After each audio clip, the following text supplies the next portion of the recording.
Hi friends, ഇന്ന് ഞാൻ വന്നിരിക്കുന്നത് എഗ് കബാബിൻ്റെ റെസിപ്പി ആയിട്ടാണ്. നമ്മൾ ഇഫ്താറിനൊക്കെ ഉണ്ടാക്കുന്ന നല്ലൊരു റെസിപ്പിയാണിത്. ഇതിന് തലശ്ശേരി സ്പെഷ്യലായിട്ടുള്ള ഈ ഒരു ഐറ്റംസിന് തേങ്ങാ മുറി എന്നും പറയും. അതേപോലെ ഇത് ഇഫ്താറില്ലാത്ത സമയത്തും ചായക്കൊക്കെ കഴിക്കാൻ പറ്റിയ നല്ലൊരു സ്നാക്ക് തന്നെയാണ്. അപ്പോൾ ഇതെങ്ങനെയാണ് ഉണ്ടാക്കാൻ നോക്കാം. അപ്പോൾ അതിന് വേണ്ടി ഞാനിവിടെ 2 വലിയ ഉള്ളി ചോപ്പ് ചെയ്തെടുക്കുന്നുണ്ട്.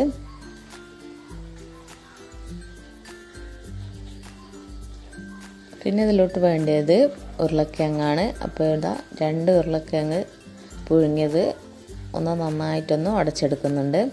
നിങ്ങളുടെ അടുത്ത് ചോപ്പറൊന്നും ഇല്ലെങ്കിൽ കയ്യിൽ കൊണ്ടൊന്ന് ഉടച്ചെടുത്താൽ മതി. പിന്നെ നമുക്കതിലോട്ട് വേണ്ടത് ചിക്കനാണ്. അപ്പോൾ ഞാനിവിടെ ഒരു 3-4 പീസ് ചിക്കൻ ഫ്രൈ ചെയ്തെടുത്തിട്ടുണ്ട്. അതും നന്നായിട്ടൊന്ന് ക്രഷ് ചെയ്തിട്ടെടുക്കാം. ഈ ചിക്കൻ ഇടാതെയും ഇതുണ്ടാക്കിയെടുക്കാൻ പറ്റും, പക്ഷേ ചിക്കൻ ഇട്ട് കഴിഞ്ഞാൽ ഒന്നുകൂടെ ടേസ്റ്റാണ്. അപ്പോൾ ഇതാ നമ്മൾ ചിക്കനും ഇവിടെ നന്നായി ക്രഷ് ചെയ്തെടുത്തിട്ടുണ്ട്. അപ്പോൾ ഈ 3 ഇൻഗ്രീഡിയൻസ് ചെയ്ത് കഴിഞ്ഞാൽ തന്നെ നമ്മളെ ജോലി പെട്ടെന്ന് തന്നെ തീരും. ഇനി നമുക്ക് മസാല തയ്യാറാക്കണം ഇതിന് വേണ്ടിയിട്ടുള്ള. അപ്പോൾ അതിന് വേണ്ടി കുറച്ച് ഓയിൽ പാനിലോട്ട് ഒഴിച്ച് കൊടുക്കുന്നുണ്ട്. അതിലോട്ട് ഇഞ്ചി, വെളുത്തുള്ളി, അതേപോലെ പച്ചമുളകും കൂടെ ഇട്ടെടുത്ത് ഒന്ന് ജസ്റ്റ് ഒന്ന് വാട്ടിയെടുക്കുന്നുണ്ട്.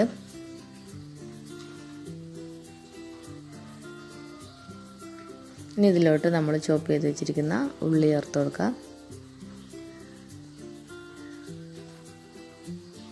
പിന്നെ കുറച്ച് ഉപ്പും കൂടെ ഇട്ട് നന്നായിട്ടൊന്ന് വട്ടിയെടുക്കുക. ഉപ്പിടുമ്പോൾ ശ്രദ്ധിക്കുക, നമ്മൾ ചിക്കനിൽ ഉപ്പിട്ടിട്ടാണ് ചെയ്തത്. അപ്പോൾ കുറച്ച് നോക്കിയിട്ട് ഉപ്പിട്ടാൽ മതി.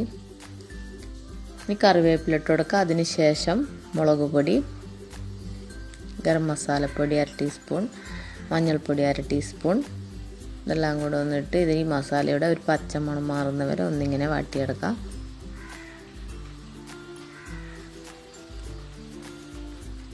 ഇനി ഇതിലോട്ട് നമുക്ക് 1/2 ടീസ്പൂണോളം കുരുമുളക് പൊടിയും കൂടെ ചേർത്ത് കൊടുക്കാം. പിന്നെ നമ്മൾ ക്രഷ് ചെയ്ത് വെച്ചിരിക്കുന്ന ചിക്കനും ചേർത്ത് കൊടുക്കാം. ഈ ചിക്കനും ഈ മസാലയൊക്കെ ആയിട്ട് നന്നായിട്ട് മിക്സ് ആക്കിയതിന് ശേഷം നമ്മൾ ഇതിലോട്ട് ചേർക്കാൻ പോകുന്നത് നമ്മൾ നേരത്തെ പുഴുങ്ങി മാറ്റി വെച്ചിരിക്കുന്ന ഉരുളക്കിഴങ്ങാണ്.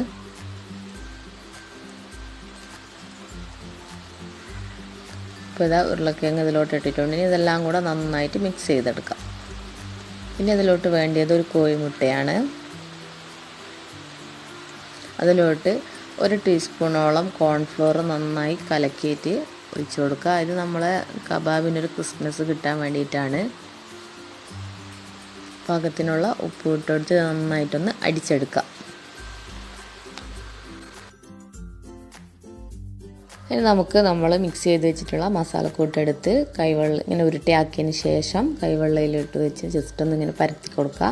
അതിനുശേഷം പുഴുങ്ങിയ മുട്ട വെച്ച് ഈ മുട്ട ഈ മസാലക്കൂട്ടായിട്ട് നന്നായിട്ടൊന്ന് കവർ ചെയ്തെടുക്കണം. അപ്പോൾ ഈ മുട്ട വെക്കുന്നതിന് മുന്നേ വേണമെങ്കിൽ ആ മുട്ട ഒന്ന് ജസ്റ്റ് ഒന്ന് മൈദയിലോട്ടൊന്ന് കോട്ട് ചെയ്തതിന് ശേഷം വേണമെങ്കിലും വെക്കാം. പക്ഷേ ഞാനിവിടെ ചെയ്തിട്ടില്ല. അങ്ങനെ ചെയ്തിട്ടും കുഴപ്പമൊന്നുമില്ല. അപ്പോൾ മൈദയിൽ കോട്ട് ചെയ്തിട്ട് വെക്കുകയാണെങ്കിൽ ഒന്നുകൂടെ പെർഫെക്റ്റായിട്ട് നമ്മൾ കട്ട് ചെയ്യുമ്പോൾ കിട്ടും. അല്ലാണ്ട് ടേസ്റ്റിനൊന്നും വലിയ വ്യത്യാസമൊന്നും ഉണ്ടാവില്ല.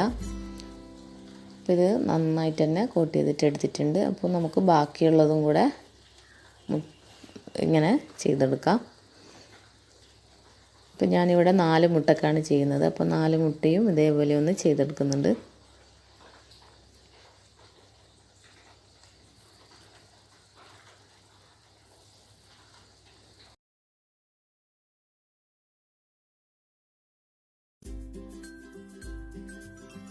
അപ്പോൾ ഇതാ 4 മുട്ട ഇവിടെ ചെയ്തെടുത്തിട്ടുണ്ട്. ഇനി നമുക്ക് നമ്മൾ നേരത്തെ അടിച്ച് വെച്ചിരിക്കുന്ന മുട്ടയിലോട്ട് ഈ ഒരു മിക്സ് ഇട്ട് കൊടുക്കുക.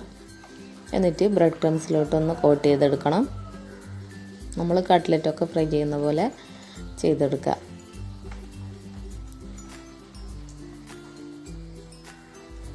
ഇനി ഇത് കൈ കൊണ്ട് ജസ്റ്റ് ഒന്ന് പ്രസ് ചെയ്ത് കൊടുക്കുക. എന്നാലും നമ്മൾ ഈ ബ്രെഡ് ക്രംസൊക്കെ ഇതിലോട്ട് നന്നായിട്ട് ഒട്ടിപ്പിടിക്കും, എണ്ണ ചീത്തയാവുന്നില്ല. അപ്പോൾ നമുക്ക് ബാക്കിയുള്ളതെല്ലാം കൂടെ ഇതേപോലെ ഒന്ന് ചെയ്തെടുക്കാം. അപ്പോൾ ഇതാ 4 കബാബ് ഞാനിവിടെ അങ്ങനെ ചെയ്തെടുത്തിട്ടുണ്ട്. ഇനി ഇത് ചൂടായ എണ്ണയിലോട്ടിട്ട് ഒന്ന് ഫ്രൈ ചെയ്തെടുക്കാം.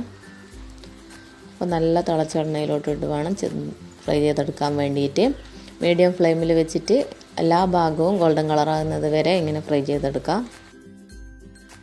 ഈ ഒരു കളറാകുമ്പോഴത്തേക്കിന് നമുക്ക് എണ്ണയിൽ നിന്ന് ഇത് കോരി മാറ്റാം. ഇങ്ങനെ ബാക്കിയുള്ളതെല്ലാം കൂടെ നമുക്ക് ഫ്രൈ ചെയ്തെടുക്കാം.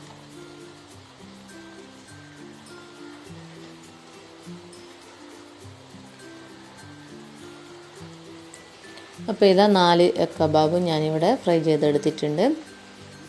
അപ്പോൾ നല്ല ഭംഗിയില്ല ഇപ്പം കാണാൻ വേണ്ടിയിട്ട്. അപ്പോൾ ഇനി ഇത് കട്ട് ചെയ്ത് കഴിഞ്ഞാൽ ഒന്നുകൂടെ ഭംഗിയുണ്ടാവും. അപ്പോൾ നമുക്കിതൊന്ന് കട്ട് ചെയ്യാം.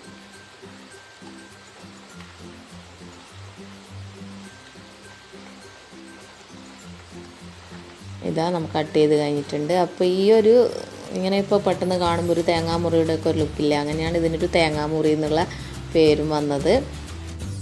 അപ്പോൾ എല്ലാവരും ഇതൊന്ന് ട്രൈ ചെയ്ത് നോക്കിയിട്ട് ഇഷ്ടമായിട്ടുണ്ടെങ്കിൽ ലൈക്ക് ചെയ്യുക, ഷെയർ ചെയ്യുക, കമൻറ്റ് ചെയ്യുക, പിന്നെ സബ്സ്ക്രൈബ് ചെയ്യുക. അതാരെങ്കിലും എൻ്റെ ചാനൽ കാണുന്നുണ്ടെങ്കിൽ സബ്സ്ക്രൈബ് ചെയ്യുക.